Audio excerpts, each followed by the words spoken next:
मैं आज की अध्यक्षता कर रहे परम आदरणीय अविनाश दृष्टि साहब से इजाज़त चाहता हूं और अपनी पंक्तियों से आगाज करता हूं। आदरणीय आलम दादा ने मुझे पहली बार उठाया है, तो मैं कोशिश करूंगा बेहतर से बेहतर चीज़ें आपको सुना सकूं। सर्वप्रथम मैं किसी भी मंच पर होता हूं तो सबसे पहले माँ बाप की पंक्तियों से आगाज करता हूं। स्वागत। हमारी बात आप तक पहुंच जाए तो मुझे तालियों से आदेशित करिएगा। किस तरह मुझे पढ़ना है, पहली पंक्तियों में आप बताएंगे कि माँ बाप के चरणों से ऊंचा कोई आसमान नहीं है। माँ बाप के चरणों से ऊंचा कोई आसमान नहीं है, पर सेवा भी माँ बाप की करता कोई इंसान नहीं है। क्यों बोझ समझते हो माँ बाप को तुम बुढ़ापे में, उनके कर्ज से छूटा तो कोई राम और रहमान नहीं है। और दर्द तो तब होता है जब एक बाप अपने बेटे को जिगर दे दे और बेटा कह दे कि मुझ पर बाप का कोई एहसान नहीं है। और मंदिर मस्जिदों में भगवान का पता ढूंढने वालों सुनो, घर की टूटी खाट पर बैठे माँ बाप से बड़ा कोई भगवान नहीं है। क्या बात, वाह। घर की टूटी खाट पर बैठे माँ बाप से बड़ा कोई भगवान नहीं है। आपने तालियों से आदेशित कर दिया है कि मुझे किस तरह पढ़ना है। मैं मंच का ध्यान चाहते हुए, आप सबका ध्यान चाहते हुए नमन की पंक्तियों से आगाज करता हूँ। स्वागत। महापुरुषों को नमन करता हूँ मैं इस तरह से, अपने तरीके से कि देश को दिया विधान, देश का पढ़ाया मान, संविधान दाता भीमराव को नमन है। वाह, क्या बात। देश को दिया विधान, देश का पढ़ाया मान, संविधान दाता भीमराव को नमन है। और शिक्षा के देवी देवता है तो ही दुनिया में सावित्री और ज्योतिबाराव को नमन है। राजनीति की जंग में चटाने वाले धूलवीर ऊधम सिंह बिरसा झलकारी को नमन है। और दुनिया में ज्ञान के प्रकाश को फैलाने वाले गौतमी के लाल गौतम बुद्ध को नमन है। क्या बात। दुनिया में ज्ञान के प्रकाश को फैलाने वाले गौतम बुद्ध प्यारे भगवान को नमन है। और इस चंद्र में मैं अपने महापुरुषों के नाम गाने की कोशिश करता हूँ, सुनिए। स्वागत है। कि संतों में है खास मेरे गुरु रविदास, संत गाडगे कबीर तुकाराम को नमन है। संतों में है खास मेरे गुरु रविदास, संत गाडगे कबीर तुकाराम को नमन है। और दुर्गा अवंती रमा फातिमा फुलन देवी मदर टेरेसा और कलाम को नमन है। तो सम्राट अशोक पेरियार मता दिन भगत सिंह साहू शंभू टंटमा घासी राम को नमन है। और बहुजन राजनीति की दिशा दिखाने वाले बाबू जगजीवन कांसी राम को नमन है। बहुजन राजनीति की दिशा दिखाने वाले बाबू जगजीवन कांसी राम को नमन है। और एक और हमारे गुरु रविदास जी को मैं कैसे नमन करता हूँ, सुनिएगा कि आज संत शिरोमणि गुरु रविदास जी की क्यों जरूरत है हमारे लिए। कि झूठ को कहे जो झूठ, सत्य का दिखाए मार्ग, नई उमंग का हमें बसंत आज चाहिए। झूठ को कहे जो झूठ, सत्य का दिखाए मार्ग, नई उमंग का हमें बसंत आज चाहिए। और छुआछूत भेदभाव इंसानियत को खा रहा है, इस बड़ी समस्या का अंत आज चाहिए। और स्वर्ण अक्षरों से जो सजा दे मेरा इतिहास, कबीर भीमराव सा पठन तो आज चाहिए। और धर्मों के दलाल मानव धर्म को ले डूब रहे, गुरु रविदास जैसा संत आज चाहिए। धर्म के दलाल मानव धर्म को ले डूब रहे, गुरु रविदास जैसा संत आज चाहिए।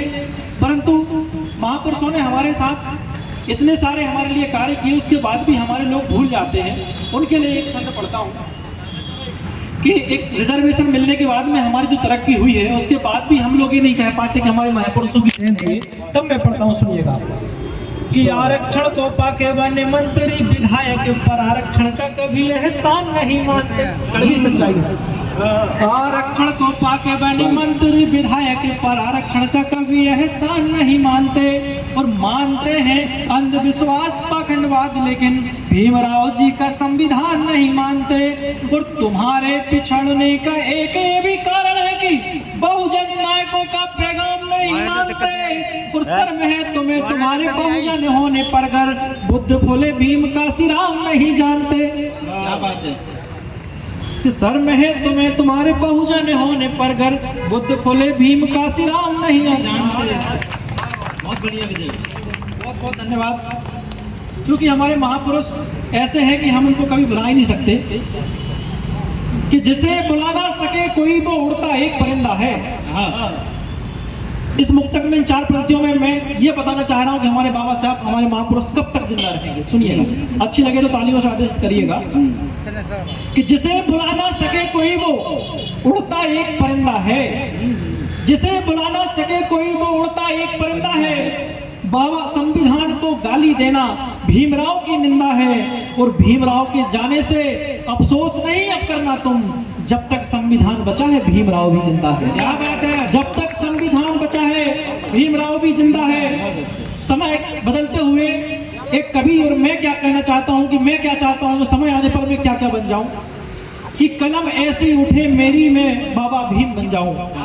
कलम ऐसी उठे मेरी में बाबा भीम बन जाऊं, क्रांतिकारी बनूं ऐसे के मतादीन बन जाऊं, क्रांतिकारी बनूं ऐसे के मतादीन बन जाऊं, जो डायर के ही घर में घुस के गोली मार देता हो, जरूरत पड़ने पर मैं भी वो उधम सिंह बन जाऊं। बहुत बढ़िया।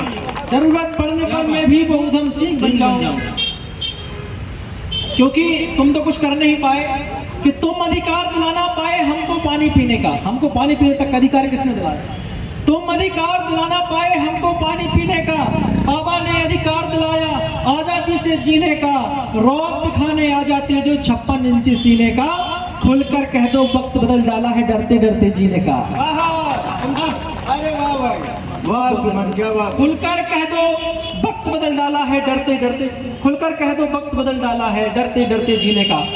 संविधान की शपथ लेकर के संसद में चढ़ते हैं, परंतु संसद की जब बात, जिनके हाथों से संविधान ना संभाला जाए ऐसे नेताओं को संसद से निकाला जाएगा। जिनके हाथों से संविधान ना संभाला जाए ऐसे नेताओं को संसद से निकाला जाए। मुझको नेताओं से बहुत बहुत धन्यवाद। बहुत अच्छे। जिनके हाथों से संविधान ना संभाला जाए ऐसे नेताओं को संसद से निकाला जाए। और मुझको नेताओं को एक बात बतानी है जरूरी, मुझको नेताओं को एक बात बतानी है अभी, भीम की फोटो को नोटों पे लगाया जाए। भीम की फोटो को नोटों पे लगाया जाए।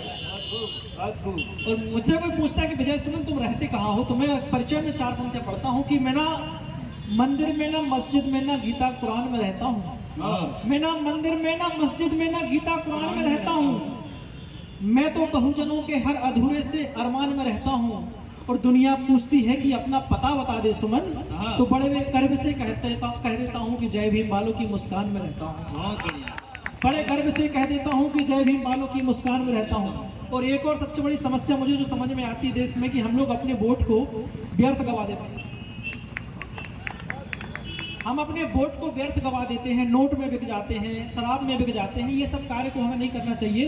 बाबा साहब अम्बेडकर ने ये जो अधिकार दिया है वोट को हमारा, उसका एक उचित उपयोग करके हमें अपना ऐसा नेता चुनना चाहिए जो हमारे देश की तरक्की में योगदान दे। उसके लिए 4 पंक्तियां पढ़ता हूँ कि अगर हमने वोट को व्यर्थ गवाया तो उसका क्या परिणाम हमको देखने मिलेंगे।